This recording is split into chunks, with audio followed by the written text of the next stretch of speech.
Her, der går det simpelthen så godt. Jeg er blevet forfremmet. Jeg er chef for det hele nu. Altså, alt det her, det er mit. Altså, det er da kun de fuldmægtige, du skal holde styr på. Ja. Jo, men altså hele fire personer, det er også noget. Og de ser helt vildt op til mig, og jeg er et kæmpe forbillede for de her unge mennesker. Så det går rigtig godt. Hej, Hanne. Hej, Rasmus. Hanne. Prøv at høre. Ja? Vi har snakket om, at når jeg kommer ind ad døren om morgenen, så siger du hej chef. Ikke? Hej chef. Jamen, er det ikke kun de fuldmægtige, du er chef for? Også når Brinkmann kommer om morgenen, der ser jeg da også kun. Godmorgen, Brinkmann. Det her, det er mine små fuldmægtige. Og vi kan jo alle sammen huske, hvordan det var at være ung og usikker. Sådan er det ikke for mig mere. Jeg har styr på tingene nu, ikke? Og det er så dejligt at have en masse unge her, der ser op til en.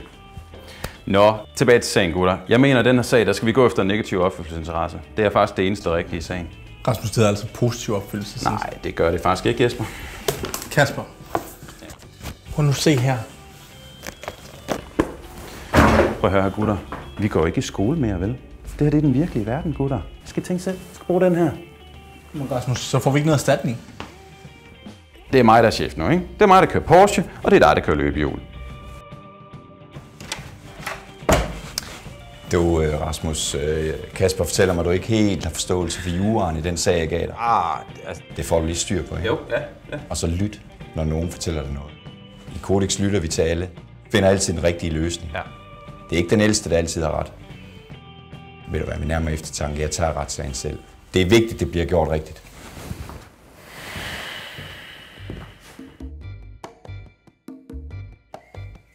Nå, i det mindste er det fedt, at man er chefen herhjemme, altså stadigvæk. Vi har kok og hushjælp og rengøring, så det gør. Kan du ikke godt lige få skiftet Lukas? Hvorfor har du heller ikke sat tingene i opvaskemaskinen? Du har heller ikke vasket tøj. Jamen skal der har hushjælpen ikke gjort det? Hushjælpen? Min mor kommer kun og hjælper os om onsdagen. Jeg kan altså ikke gøre det hele selv herhjemme. Nej, selvfølgelig skal der. Prøv at høre. Jeg har 150 medarbejdere under mig, og jeg bliver nødt til at være en god leder for dem. Jeg kan godt micromanage dig. Nej, altså, skal der, ja. Prøv at høre. Vi har lavet en aftale, og når jeg arbejder mest, så tager du det største læs herhjemme. Ja, jamen, klart. Så tager man så en skide lang uddannelse, og så skal jeg bare gå herhjemme og lege hushjælp. Filmer vi? Ja, det har vi gjort noget tid. Det tager vi ikke med, vel?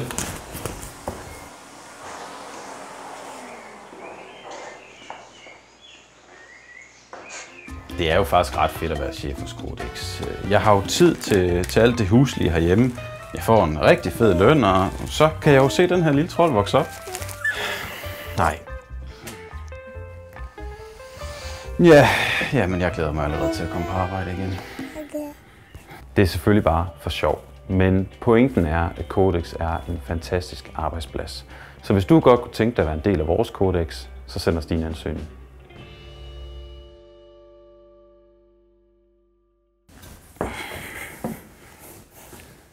Hvor længe skal jeg blive ved med det her? Kan du ikke tage den anden side også? Jo.